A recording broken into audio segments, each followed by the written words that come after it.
가족 사업의 계좌에서 매달 조금씩 돈이 비고 있었습니다. 처음 발견한 건 막내딸이었습니다. 그리고 그날 이후 이 가족은 서로를 다른 눈으로 보기 시작했습니다. 이 영상은 실제 사건을 참고하여 각색하거나 완전히 창작한 내용입니다. 등장인물과 사건은 모두 허구이며 특정 인물이나 사건과 관련이 없습니다. 3대 때 이어온 작은 가족 사업체가 있었습니다. 아버지가 세운 사업을 큰아들이 물려받아 운영하고 있었고, 둘째 아들과 막내딸도 각자 회사 일을 돕고 있었습니다. 겉으로 보기엔 화목한 가족 사업체였습니다. 문제가 시작된 건 분기 결산 시즌이었습니다. 회계를 맡고 있던 막내딸이 장부를 정리하던 중 한 가지 이상한 점을 발견했습니다. 매달 일정한 금액이 알 수 없는 항목으로 빠져나가고 있었습니다.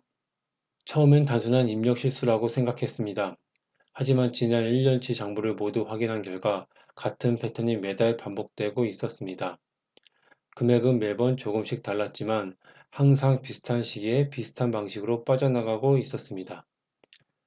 총 합계를 계산해 보니 1년 동안 사라진 돈은 약 1억 2천만 원이었습니다. 막내딸은 곧바로 큰오빠에게 이 사실을 알렸습니다. 큰오빠는 처음엔 당황한 기색을 보였지만 곧 침착하게 대응했습니다. 내가 한번 알아볼게. 라며 장부를 가져갔습니다. 그런데 일주일이 지나도 아무런 설명이 없었습니다. 막내딸이 다시 물었을 때 큰오빠는 별일 아니다. 거래처와의 착오였다고만 말했습니다. 하지만 그 거래처에 직접 확인한 결과 그러한 착오가 없다는 답변이 돌아왔습니다. 막내딸은 둘째 오빠에게도 이 사실을 전했습니다. 그런데 둘째 오빠 반응이 이상했습니다. 놀라는 기색 없이 그저 그건 신경 쓰지 마라 라고만 했습니다. 마치 이미 알고 있는 것처럼.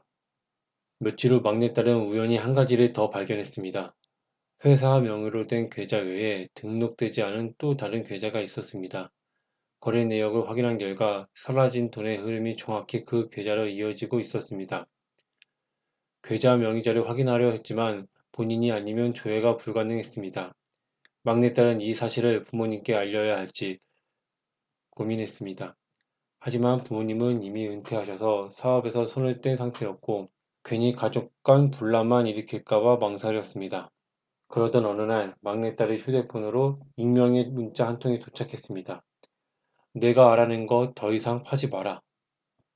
막내딸은 소름이 끼쳤습니다. 이 사실을 아는 사람은 가족뿐이었습니다. 누군가 자신을 감시하고 있다는 뜻이었습니다. 그날 이후로 비슷한 문자가 몇 차례 더 왔습니다. 내용은 조금씩 달랐지만 핵심은 같았습니다. 조사를 멈춰라. 는 경고였습니다. 막내딸은 두려움에 떨면서도 한 가지는 확실히 알 수 있었습니다. 이 협박을 보낸 사람은 가족 중 누군가이거나 적어도 가족과 매우 가까운 사람이라는 것이었습니다.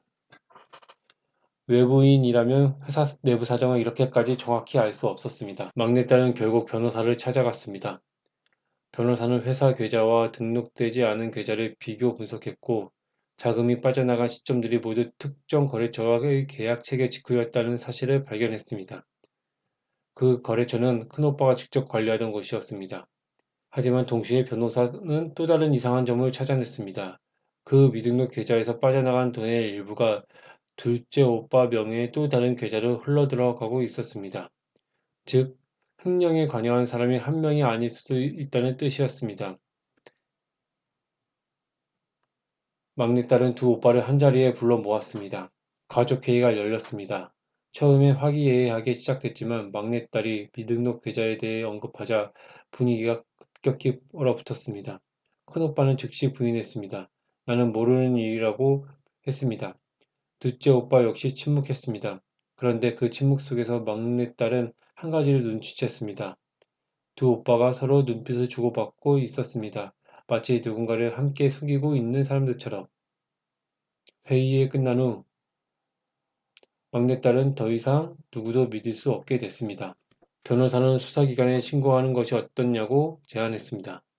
하지만 막내딸은 망설였습니다. 신고하면 가족 사업 자체가 무너질 수 있었고 부모님도 큰 충격을 받으실 게 분명했습니다. 그래서 막내딸은 혼자서 조용히 증거를 모으기 시작했습니다. 회사 서버에 남아있는 결제 기록, 메신저 대화 내용, 거래처와의 통화 녹음까지 한 달에 걸쳐 조용히 자료를 수집했습니다. 그리고 그 과정에서 막내딸은 충격적인 사실을 알게 됐습니다. 이 횡령은 1년 전이 아니라 5년 전부터 시작되고 있었습니다. 처음엔 소액이었지만 시간이 지나면서 금액이 점점 커져 왔습니다. 5년간 빠져나간 돈을 모두 합치면 약 7억 원에 달했습니다. 증거를 모으던 중 막내딸의 노트북이 갑자기 작동을 멈췄습니다. 확인해보니 누군가 원격으로 접속해 일부 파일을 삭제한 흔적이 있었습니다. 다행히 클라우드에 백업해둔 자료는 무사했지만 막내딸은 더욱 큰 불안감에 휩싸였습니다. 이제는 단순한 가족 갈등이 아니었습니다. 누군가는 진실이 드러나는 걸 필사적으로 막으려 하고 있었습니다. 그날 밤 막내딸의 집 앞에 낯선 차량 한 대가 오랫동안 서 있었습니다. 차량 번호를 확인하려 했지만 막내딸이 가까이 다가가자 차는 황급히 떠나버렸습니다. 다음날 막내딸은 더 이상 미룰 수 없다고 판단했습니다. 변호사와 함께 경찰서를 찾아갔습니다. 모은 증거 자료를 모두 제출했고 정식으로 횡령 혐의에 대한 수사를 요청했습니다. 수사가 시작되자 두 오빠의 반응은 극명하게 갈렸습니다. 큰오빠는 변호사를 선임하고 모든 혐의를 부인했습니다. 반면 둘째 오빠는 수사가 시작된 지 사흘 만에 갑자기 연락이 끊겼습니다. 그의 휴대폰은 꺼져 있었고 집에도 사람이 없었습니다. 수사팀이 둘째 오빠의 행적을 추적한 결과 사흘 전 그의 미등록 계좌에서 남은 자금 전액을 인출했습니다. 그리고 그 돈을 들고 사라졌습니다. 큰 오빠는 그제서야 입을 열기 시작했습니다. 5년 전 사업이 일시적인 자금난을 겪었을 때 둘째 오빠가 먼저 비밀 계좌를 만들자고 제안했다고 했습니다. 회사 자금을 일부 빼돌려서 개인적으로 투자하고 수익이 나면 다시 채워 넣자는 계획이었습니다. 처음엔 정말 그럴 생각이었다고 했습니다. 하지만 투자는 실패했고 매과할 돈은 점점 불어났습니다. 결국 돌려막기를 계속하다가 7억 원이라는 금액까지 커져버린 것이었습니다. 협박 문자도 둘째 오빠가 보낸 것이었습니다. 막내딸이 진실을 알게 되는 것이 두려워서. 큰오빠는 협박에는 직접 가담하지 않았다고 주장했습니다. 하지만 횡령 사실을 알면서도 침묵했다는 점에서 그 역시 법적 책임을 피하기 어려운 상황이었습니다. 둘째 오빠는 여전히 행방이 묘연합니다. 수사기관은 출국 기록을 확인했지만 아직 그의 행방을 찾지 못했습니다. 막내딸은 가족을 신고했다는 죄책감과 진실을 밝혀야 한다는 책임감 사이에서 여전히 괴로워하고 있습니다. 부모님은 이 모든 사실을 알게 된 후 큰 충격을 받으셨습니다. 평생 일궈온 사업과 가족이 돈 앞에서 이렇게 무너질 수 있다는 사실에 사건은 지금도 진행 중입니다. 7억 원 중 회수된 금액은 절반에도 미치지 못합니다. 나머지 돈의 행방은 여전히 알 수 없습니다. 가족이라는 이름 아래 숨겨져 있던 5년간의 거짓말, 그 거짓말이 시작된 건 작은 돈 몇백만 원이었습니다. 하지만 그 작은 거짓말이 결국 가족 전체를 무너뜨렸습니다. 진실은 때로 가장 가까운 곳에서 가장 늦게 발견됩니다. 다음 이야기에서는 네 번째 파일을 열겠습니다. 한밤중에 시작된 화재, 그리고 그 불길 속에서 드러난 숨겨진 관계에 관한 이야기입니다. 구독과 알림 설정 잊지 마세요. 다크 아카이브는 계속됩니다.